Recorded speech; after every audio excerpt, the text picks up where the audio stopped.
Hello दोस्तों, मैं दीपक मसीह और एक नई वीडियो में मैं आप लोगों का हार्दिक स्वागत करता हूं। दोस्तों, यह जगत युद्ध का मैदान है और चारों तरफ युद्ध छिड़ा हुआ है और हम उसके बीच में फंसे हुए हैं। कैसे निकलेंगे पता नहीं है। आज का वीडियो इसी विषय पर है कि हम किस तरह से इस युद्ध में हम अपने को बचा सकते हैं और समस्या से निजात पा सकते हैं। तो युद्ध का शुरुआत कहाँ से होती है, समस्या कैसे शुरू होता है, उसको हम लोग वचन से देखते हैं। जैसा कि याकूब की पुस्तक 1 अध्याय का अगर 15 पद को पढ़े तो लिखा है, जब अभिलाषा गर्भवती होती है तो पाप को जनती है, जब पाप हो जाता है तो मृत्यु को उत्पन्न करता है। हाँ मेरे दोस्तों, जब हम अभिलाषा करते हैं, किसी चीज को पाने की अभिलाषा शुरू होती है, वहीं से समस्या शुरू होता है। भाई भाई में लड़ाई क्यों होता है? क्योंकि एक भाई ने दूसरे भाई की संपत्ति को पाने की लालसा की, अभिलाषा किया और यहां से उस भाई को हानि पहुंचाने की प्रक्रिया शुरू होती है। तो इसकी शुरुआत कब हुई, किसके मन में सबसे पहले अभिलाषा जागी, इसको जब हम खोजते हैं तो हमें पता चलता है कि वह एक स्वर्गदूत था जो स्वर्ग में रहता था और वहां पर इसके मन में यह अभिलाषा जागी। वो परमेश्वर बनना चाहता था। तो दोस्तों, इस जगत में जितने भी युद्ध चल रहे हैं, इसका उद्गम बिंदु स्वर्ग में मिलता है। तो चलिए इसको समझने की कोशिश करते हैं कि स्वर्ग में यह कैसे शुरुआत हुआ। दोस्तों, स्वर्ग वह जगह है जहां पर परमेश्वर अपने स्वर्गदूतों के साथ रहता है और वो सारे स्वर्गदूत को परमेश्वर ने खुद सृष्टि किया है। उन्हीं में से एक स्वर्गदूत को उसने स्पेशल रूप में सृष्टि किया था जिसका नाम था लूसीफर, और उसको उन सारे स्वर्गदूतों के ऊपर लीडर बनाया था और उसका काम था परमेश्वर के राज्य के कानून का रक्षा करना। और यही लूसीफर के मन में अभिलाषा जागी। क्या अभिलाषा उसके मन में आया था, वह हमें बाइबल के वचन में मिलता है, जो कि यशायाह की पुस्तक 14 अध्याय का 12 से 14 पद में दिया गया है। जैसा कि लिखा है, हे भोर के तारे, उसको मॉर्निंग स्टार है, भोर के तारे भी बोला जाता था। उसके मन में क्या अभिलाषा जागी थी, वो हम लोग 13 पद से पाते हैं। परंतु तूने अपने मन में कहा था, मैं आकाश पर चढ़ूंगा, मैं परमेश्वर के तारों से भी ऊपर अपना सिंहासन स्थापित करूंगा, मैं दूर उत्तर दिशा के छोर पर सभा के पर्वत पर विराजूंगा, मैं बादलों से भी ऊंचे स्थान पर चढ़ूंगा, मैं सर्वोच्च परमेश्वर के तुल्य बनूंगा।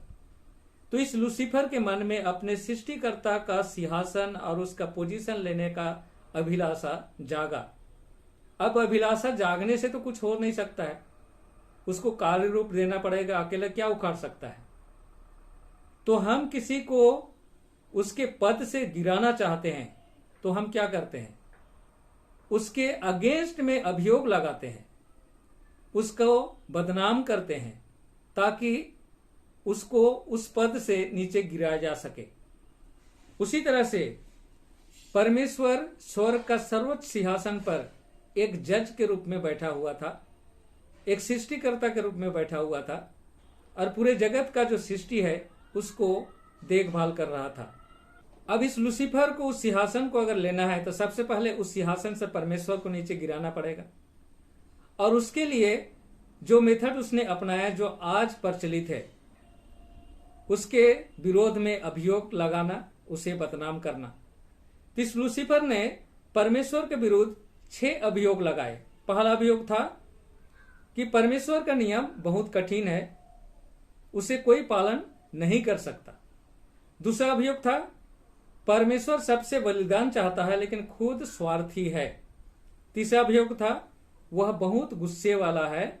चौथा अभियोग उसने लगाया, वह पाप का जन्मदाता है, यानी समस्या का सृष्टि करने वाला कौन है, परमेश्वर है।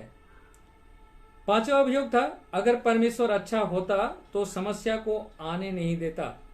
यानी आज बहुत सारे मसीह भाई यही कहते हैं कि शैतान को परमेश्वर अगर स्वर्ग में ही मिटा देता तो हम इस समस्या से बच जाते। यानी समस्या को लाने वाला कौन है, परमेश्वर है।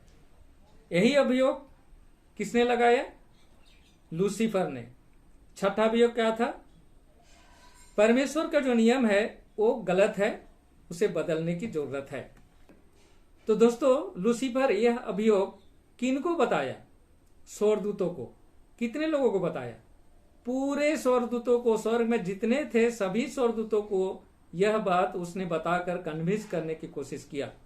और दुर्भाग्य की बात है कि 1/3 स्वर्गदूत उसकी बातों में आ गए और इस तरह से लूसीफर परमेश्वर से युद्ध करने के लिए निकला। और इस तरह से दोस्तों इस ब्रह्मांड का पहला युद्ध स्वर्ग में लड़ा गया। किनके बीच में? लूसीफर और उनके दूतों और यीशु और उनके दूतों के बीच में। जैसा कि प्रकाशित वाक्य की पुस्तक 12 अध्याय का 7 पद से अगर पढ़े तो कुछ इस तरह से लिखा हुआ है। फिर स्वर्ग में युद्ध हुआ। मिखाइल और उसके दूत अजगर से लड़े। अजगर और उसके दूत भी लड़े परंतु प्रबल न हुए और फिर उन्हें स्वर्ग में स्थान ना मिला। तब वह बड़ा अजगर नीचे गिरा दिया गया, अर्थात वही पुराना सांप जो इब्लीस और शैतान कहलाता है, जो संपूर्ण संसार को भरमाता है, वह पृथ्वी पर नीचे गिरा दिया गया और उसके साथ उसके दूत भी गिरा दिए गए। तो दोस्तों उस लूसीफर को उसके दूतों के साथ स्वर्ग से भगाया गया और वह इस पृथ्वी पर आकर अपने युद्ध जारी रखा और इस तरह से यह पृथ्वी पूरी तरह से युद्ध का मैदान बन चुका है। तो दोस्तों इस युद्ध का शुरुआत स्वर्ग में हुआ था, लेकिन इसका फिनिशिंग लाइन यानी अंतिम युद्ध इस पृथ्वी पर लड़ा जाएगा और उसी युद्ध की तैयारी शैतान बहुत ही जोर शोर से कर रहा है दोस्तों। तो दोस्तों आज के वीडियो में यहीं पर समाप्त करता हूं। अगले वीडियो में हम लोग जानेंगे कि शैतान इस पृथ्वी पर अपना हेडक्वार्टर कहां बनाया है और किस तरह से अपना युद्ध को जारी रखा है और अंतिम लड़ाई के लिए वो क्या कर रहा है। तो इसी तरह का प्रोफेसी रिलेटेड वीडियो अगर आपको पसंद है तो मेरे इस चैनल से अवश्य जुड़े। और मेरे चैनल से जुड़ने के लिए कुछ भी पैसा नहीं लगता है, सिर्फ रेड कलर का सब्सक्राइब बटन को दबाना है और उसके बाद जो बेल आइकन है उसको ऑल में सिलेक्ट करके उसे दबा देना है। तो आज के वीडियो में यहीं पर समाप्त करता हूं। मिलता हूं अगले वीडियो में। तब तक परमेश्वर के आशीषों का आनंद उठाइए। परमेश्वर आप लोगों के साथ हो। धन्यवाद।